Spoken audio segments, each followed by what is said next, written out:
Good morning, everybody. It's always funny to hear a little bit about yourself when other people talk about you, and it's so nice to see all of you here today. Look forward to spending a few minutes, about 20, and then most importantly, I would love for you to take the opportunity to ask any questions. So as I'm sharing some of my life story with you and some of the possibilities that I have been offered throughout my career, it'd be great if you had any questions that I could help answer. And I love what Betty said about do anything really extraordinary.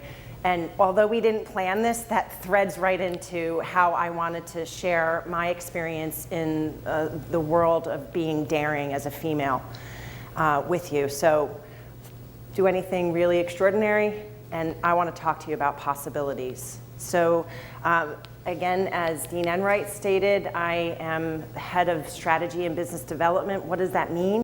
It means that I'm thinking about what Siemens Healthcare Diagnostic has to do, not tomorrow, not 5 years from now, but 20 and 30 years from now, and how we can change the whole healthcare space and provide better services to folks like yourselves and ultimately your children at some point. And I love it. I work with a management team that is predominantly male. There's one other female, and they treat me equally, and it's fantastic. So with that, I did think about what I wanted to share with you all, and it dawned on me that from a very early age in my life, I thought I was going to be something completely different than what I turned out to be today. And more importantly, I know that in the next 2 to 3 years, my life is going to shift again. So by a show of hands, I'm curious, who knows what they want to be when they grow up? That's great, that's about half. So now the next question is, do you know what you want to study to get there? Show of hands. About the same, that's good. Targeted colleges, do you know where you want to go to college? That's great, that's all about the same. Now, how many of you think that you'll actually end up doing what you think you want to be? That's pretty solid. Not as many as the first. I think the messaging here is really around possibilities. So you can start your journey in life thinking that you're going to be an engineer and end up doing business development. So there's loads of opportunities. Possibilities will come up at any point in your life, and it starts at a very early age. So what I wanted to do today was just share a little bit about my background. I don't believe in death by PowerPoint, so I don't have a lot of slides. I love visuals. I think visuals help. This in particular shows, that there's a grand vista out there that is accessible to you. And if you want to embrace that, you can make it happen with all the different opportunities that are going to come your way.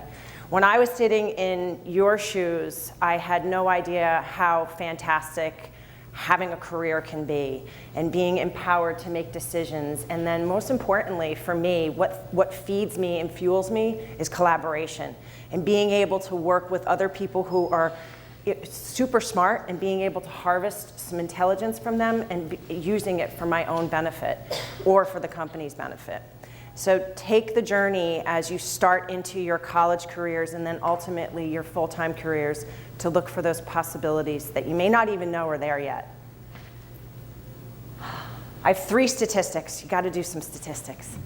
This one is from Yale Global Online, and I thought this was very interesting that women globally currently outnumber males in the college environment. I thought that was interesting. So if you see 93 men to 100 women, and out of those men and women, the men predominantly lean towards the science, engineering, technology field, whereas women are more positioned for liberal arts or, kind of the softer studies, I call them. I tell you this because I remember my very first day of college. I went to Stevens. I grew up in the 80s. I was 1988, and I walked into an auditorium just like this, and I had big hair and blue mascara, and everybody that was in the room was really smart, and I totally fell out of place. And I remember the professor stood on the stage and he said, look to your left and look to your right. Those 2 people will not be here at the end of the semester. So the success rate in Stevens is 33%. So out of 100 people that start at Stevens, 33% actually stick with it because it's that difficult. And I thought to myself, man, I am definitely going to be one of those statistics because I don't belong here. And I really didn't feel like I belonged in that space. But I made it work. It was very difficult. I had a tough semester, but I was able to make it work. So interesting fact, more women than men in college today. Wasn't like that many years ago. Statistic 2. So we're talking a little bit more about science, technology, and engineering in that for every 100 female bachelor students that start into a STEM major, 3 will actually end up working in that field. I thought that was a pretty significant statistic. And this is from an internet research, so I did not create this. I found this online. What's interesting too is that women that take a science technology path earn 33% more than men who work in other fields. So that means if my husband's a chef, so he is not in the engineering field, and I'm positioned in an engineering position to have a 33% higher salary rate than somebody who's a male not in engineering. Pretty interesting statistic. There is a small gap still between males and females in the engineering and science technology space, but it's significantly closing. Today I saw a statistic that for every dollar that a male earns in science and technology, a woman earns 92 cents. But back in the early 90s, that gap was much bigger. It was 70 cents for a woman to a man's dollar. So that's cool. It's in the right direction. We're becoming equal. And then this is neat to know too. There's a lot of jobs out there that are vacant, that are waiting for people to come grab them. And then last but not least, this was cool. Female engineers survey, 300, 84% of them were happy in their jobs. I can speak to you and say that I am, and I've been able to reinvent myself multiple times in my career, and happy to do so. And then the only thing that engineering students are only second to medics in being able to get a job. And you'll see as I talk through a little bit about my journey and the possibilities that I've had, there's been opportunities out there that I've said, no, I don't think that's a good fit for me. And so know that in your career and in your development, that the possibilities as they are presented to you doesn't mean you have to take it. You can search for others. Okay, so that's the boring stuff out of the way, but pretty neat stuff, high-level stats. Okay, so I grew up in Kearney. Who knows where Kearney, New Jersey is? Okay, show of hands, that's Hudson County. Blue-collar town. My mom and dad came over from Scotland and Ireland. They literally had $35 in their pocket, so Irish-Scottish immigrants as parents. And as I stated, a blue-collar town. So when I graduated Kearney High School, there was 389 students. 33 of them chose to go to college. Out of those 33, I was one of them, and I was one of 2 who decided to go into an engineering field. So what I share this with you because thanks to your lovely guidance counselors and the folks who have facilitated you coming here today, you have a much better shot of having more opportunities and possibilities for your career and your choices in life. The statistics are much different now at Kearney High School, I'm glad to say. But back then, it was really about getting a job, and it wasn't about spending money to go to college. So I was happy that I was able to do that and it really kind of benefit. This, as you can see, this is a Manhattan's skyline. Here's Kearney here, and we're out here in the Randolph area. I live in Randolph now. Okay, so this is just one slide that's going to take you through my life, and I thought I would give some just excerpts of cool possibilities that were presented to me. I just want to keep an eye on the time. 8th grade, student council. So it was the very first time that I had an experience of doing public speaking, and I remember there was a teacher, who I won't say his name, thought that it probably wasn't a good idea for me to try to become the president of the student council in 8th grade because it classically was held by a male. And I thought, well, gee, why not try? You know, he said, why don't you try for vice president? And I thought, So I got up in an auditorium, probably 3 times as many people were in the room, or at least in 8th grade I thought there was that many more people. And I remember giving a speech, and I remember I started it off like it was yesterday. I said, I don't want to be the queen bee telling you what to do. I want to be a worker bee so that we can make the school better. And everybody applauded. It was awesome, and it was a pinnacle changing point in my life that I thought, gee, I like doing this. I like getting up in front of people and talking to them. I get a lot of energy out of it. So that was a possibility that I took, I presented. And then I've, over the course of my life, really kind of embraced the fact that I can talk to people like yourselves. I get a lot of energy out of that. In 10th grade, there was an opportunity to go to New Jersey Institute of Technology. Now, at that point in my life, I wanted to be an artist. I was very focused on ceramics and doing crafts like batiking, and I really loved the art program at Kearney High School and wanted to take advantage of that and go that path in my life. However, my dad, who worked in Newark at PSE&G, found out about an opportunity to go to an urban engineering program. And I thought, what the heck is urban engineering? That sounds so boring. So he said, just do it for me. Just try it. Go and see what happens. And it was cool. It was all about taking space in Newark that was unutilized and being able to design solutions for the folks that live there and create homes for them and playgrounds.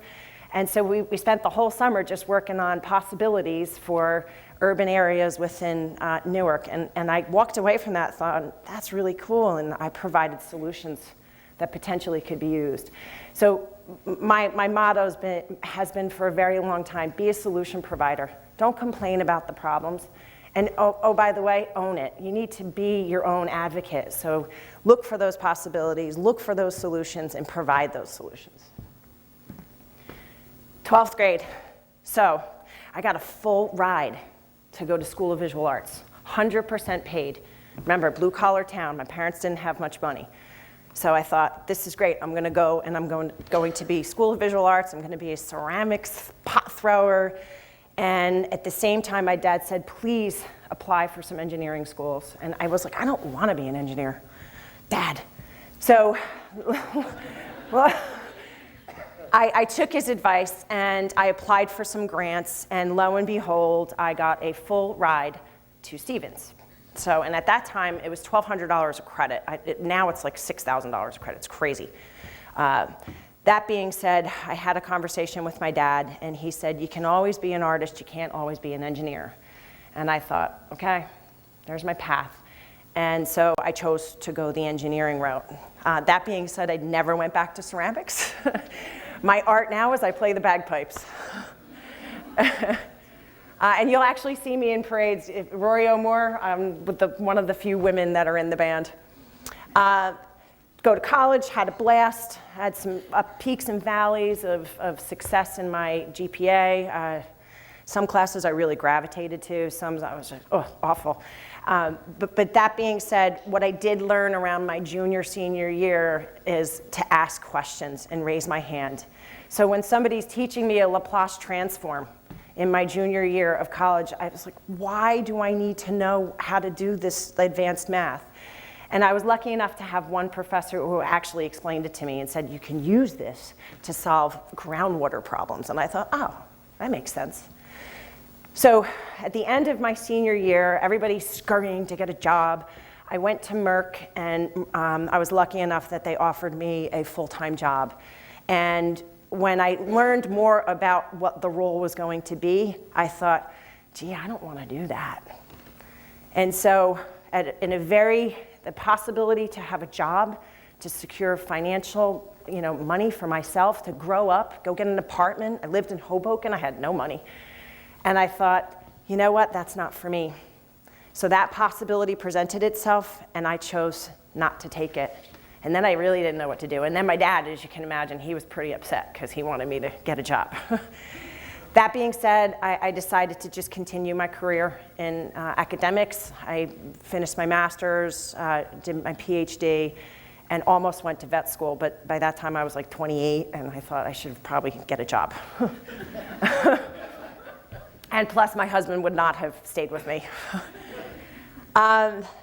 talk a little bit about that PhD. So this was another one of those possibilities. So I actually started my PhD career out in Oregon, at Oregon State. I found a professor who was a worldwide leader in the field of groundwater hydraulics, and I really thought I wanted to go that path. Long story short, I worked for him. He was brilliant, very supportive, and I found this new strain of bacteria that can clean up jet fuel oil. So back in the day, naval or bases where the planes would land and they just dump the oil into the grounds. Well, somebody's got to clean up that mess. And I found a strain of bacteria that could do it. And they said, ooh, Kimberly, here's a possibility for you. Why don't you go and make that happen so we can put it in a bottle and we can dump it in the ground and it can clean up all of these contaminated sites. I'm oversimplifying it. But I thought, I don't want to be a microbiologist. That's not, because that's the path I would have had to have taken with that possibility that was offered to me. So I said no, and they said, okay, well, you have to go find another Department of Defense fellowship. And so I raised my hand again, and I contacted NASA. And I was able to get a position with NASA, and I was a fellow with them, and I did some really cool stuff. I even went down to Kennedy Space Center and developed a bioreactor for them. But I tell you all this because during that NASA timeframe, they gave me a possibility to be a keynote speaker at a convention in Colorado where there was 3,000 people in the room. And I got up and I was a big geek and I talked about all this really cool stuff that I was doing. And that being said, I remember standing there and thinking, it's like 8th grade, but a lot bigger. I love talking to people. Don't get scared. And then the second thing I thought was, I started to count and I was like, wow, there's not many women in the audience, so that just kind of sealed the deal that I definitely wanted to finish my doctorate. Most women who start their doctorates in engineering don't complete them. And it's usually because they choose to have a family. So if you choose to go the path, know that you can do it. Even if it takes you 20 years, you can do it. All right, so a little bit about my early career. When I was done with my doctorate, I had this stipulation with the Department of Defense that I had to get a job with them. They had nothing to offer me. My girlfriend calls me. She works for Abbott, our competitor, strangely enough, and says, do you want to get a job as a manufacturing engineer? And I was like, what the heck is a manufacturing engineer? I'm a chemical engineer. I do processes.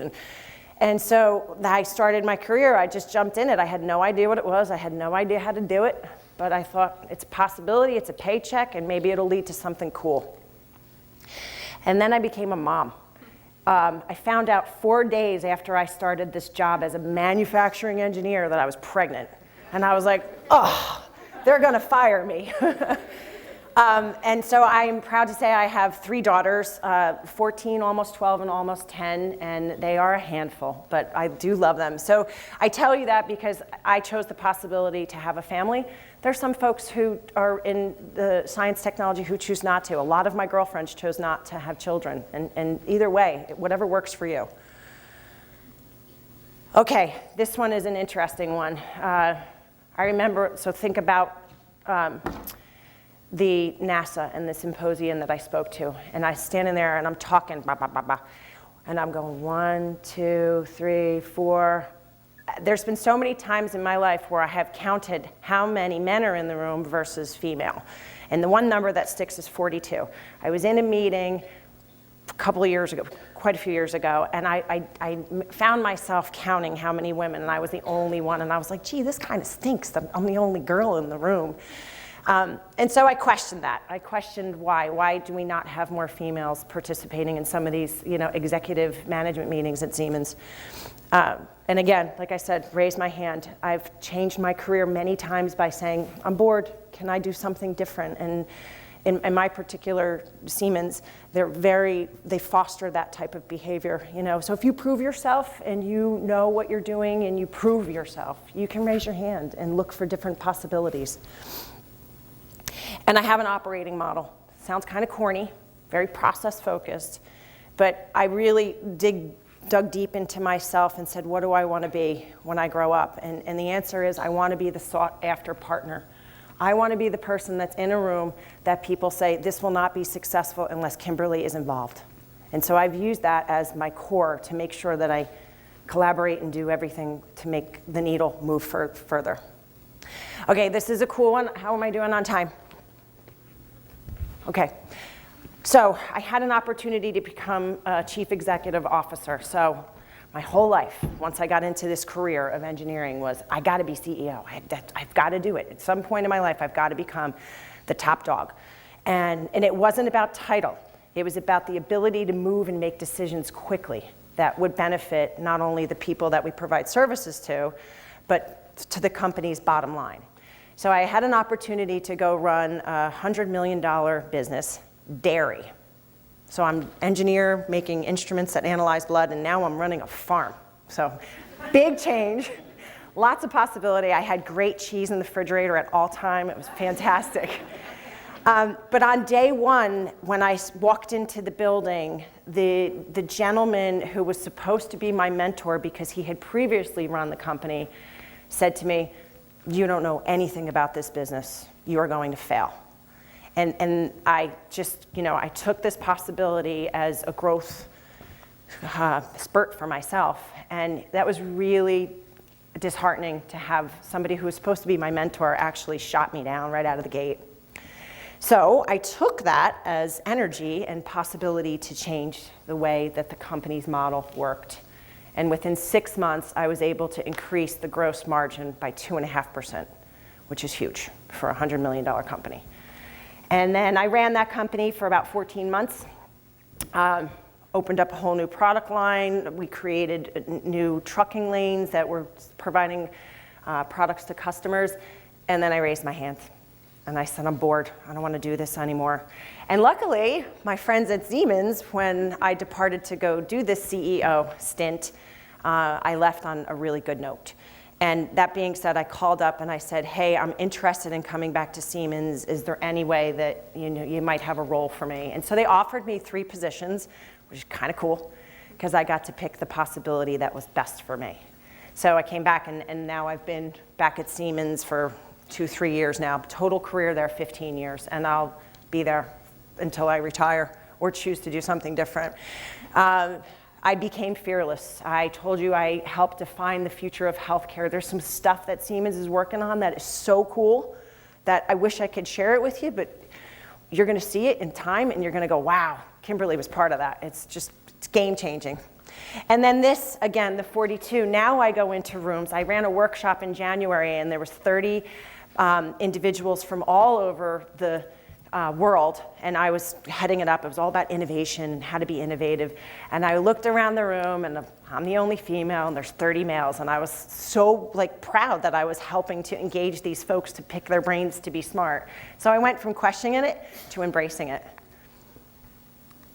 Okay, future roles. So I'm definitely an entrepreneur. I have multiple ideas in the pipeline that I'm working with strategic partners to be able to introduce into the healthcare continuum. And so that's pretty cool stuff. So startup entrepreneurial stuff is fun when you get to be in your 40s because you really want to jump into that. I have an opportunity to become a professor, which I think is very cool, down in Rutgers Biomedical Engineering, which they have a fantastic program as well, which I know that the CCM team is supportive of that, and they've got lots of stuff that you can start here and then potentially move to Rutgers. And then I put ... Who knows what's next? But I embrace it, and I know that there's possibilities out there. And if you don't look at life as being a daring adventure, then you're missing an opportunity and a possibility. And Helen Keller said that. And I love this because I'm so afraid of heights. I would never do that, but I think it's such a great visual.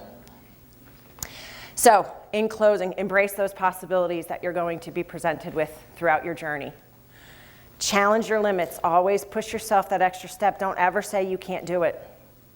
Ever. Pave your journey. You need to be responsible for your career. Nobody else. If you don't raise your hand and say, I'm not happy, then you're going to be stuck in a job that you may not like. So raise your hand, pave your journey, and be fearless. Without fear, you can move mountains. So with that, thank you so much for your time. I'd love to answer any questions that you may have.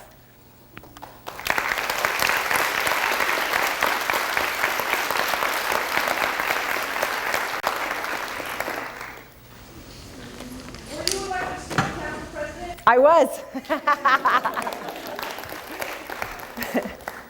Good times. And then when I was in college, I actually ran the student council at college too.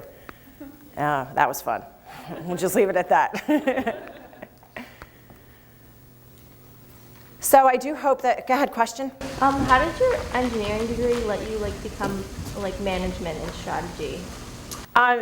It's a great question. I always tell young engineers, because I've hired many people in my career, I always say you've got to do the dirty work. So before you become a manager in engineering, you really need to be an engineer. You need to roll up your sleeves, get your hands dirty, understand what it's like to be in I call it boots on the ground.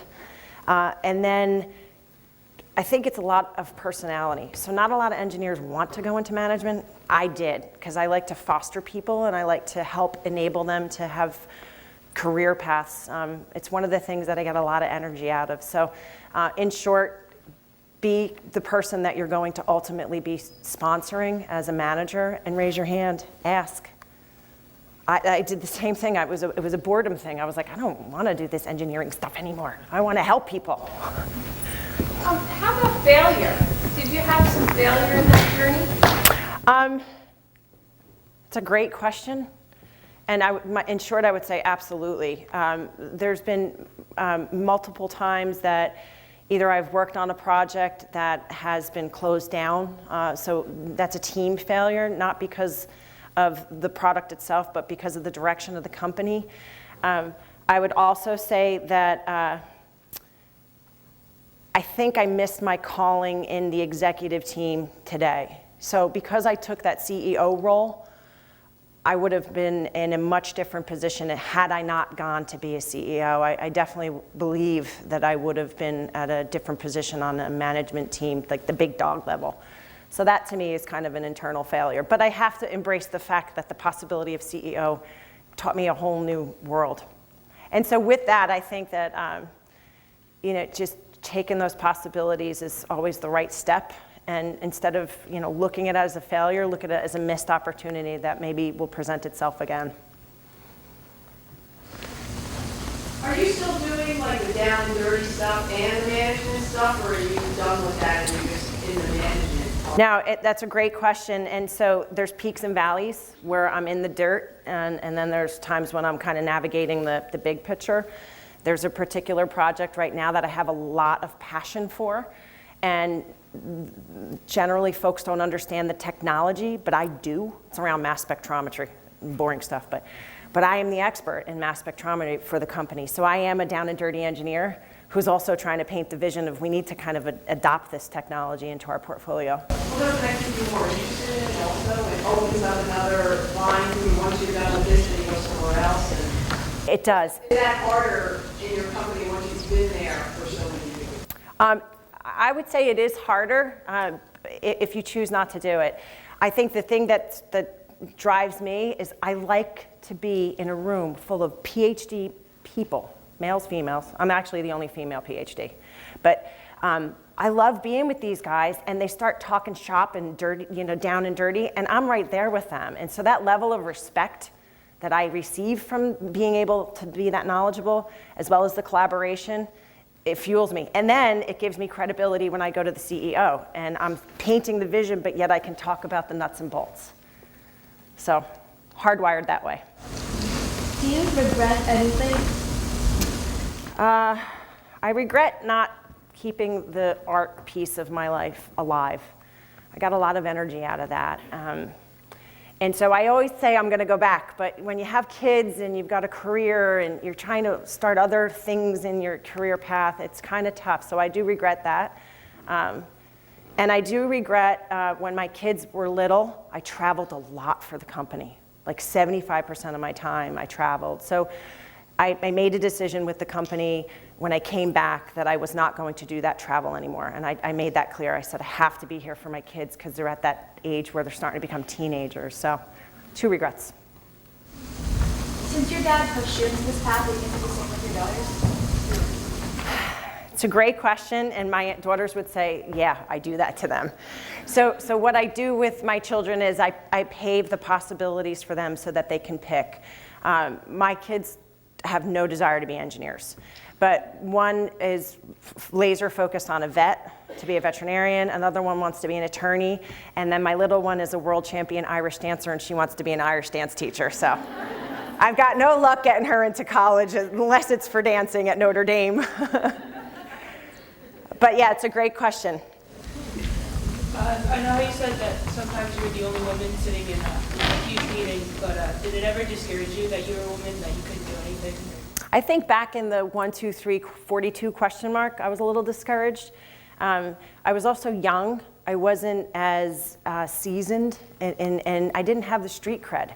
So back in those days, yeah, it was intimidating. And I thought, maybe this isn't for me, and maybe I'm not in the right place. And maybe I need to find different opportunities.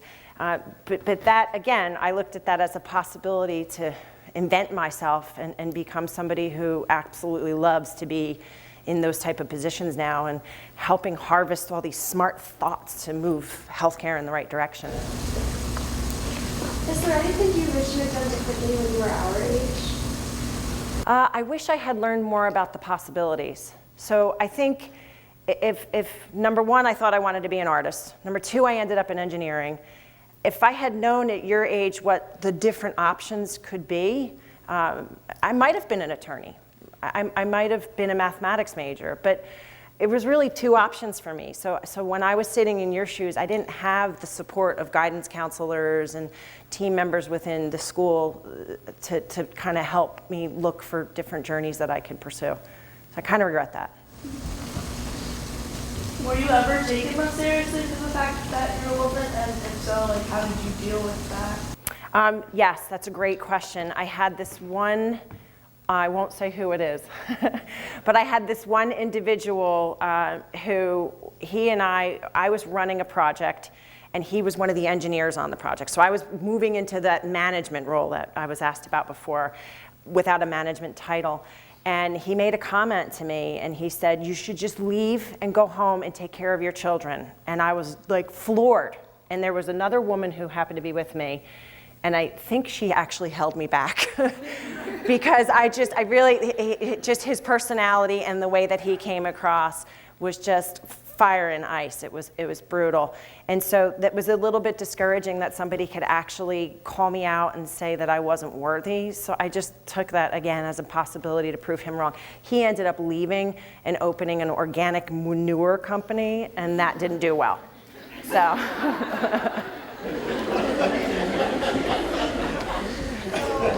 Like in the field, how do you deal with people who like discourage you? Like for me, for example, like I'm in a robotics club, and like there's a bunch of guys there, and I'm the only one who codes stuff. But like they always look at me like I'm less. So how do you like deal with that and like be able to not prove yourself because I know that I can do it, but sort of kind of deal with it and Yeah. handle it? How does it make you feel when you're treated in that environment? Annoyed? Yeah. Okay. Does it make you feel like they consider you inferior? Yeah. Okay. So what I would encourage you to do is continue to show how smart you are and just go with it. And I say this to my kids all the time, that there's an element in life about confrontation. And if you can manage confrontation properly, you can move mountains. And that's just a real fancy way of saying, call them out on it. Gently, professionally, and say, hey, I really don't appreciate that you're treating me this way. I'm smart, I'm a contributor, and with my code, this is going to be more successful.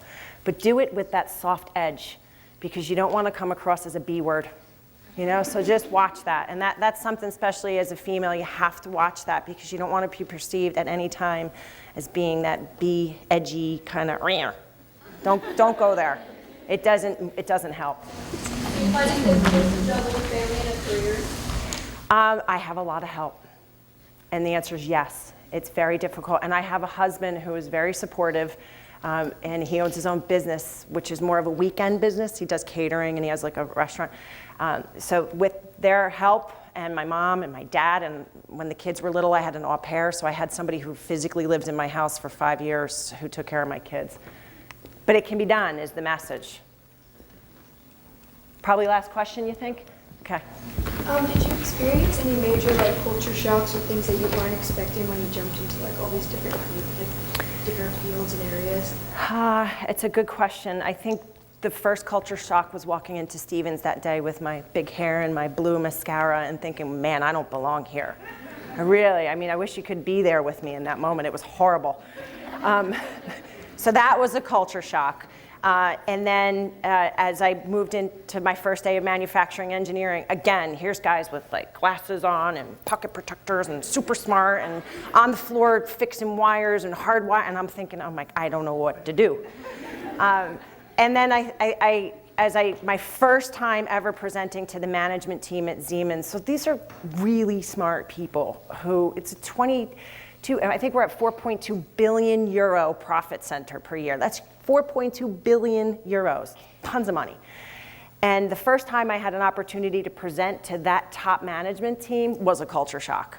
I was sweating and I was thinking, oh my gosh, they're gonna ask me a question and I'm not gonna know the answer. And sure enough, they did. They asked me some questions and I didn't know the answer. And I said, I don't have an answer for you at the moment, but I will follow back with you. And I did. And then that was it. The possibility was there. I proved myself. And I've been able to continue to work with that level of management team since then. So good, thank you. I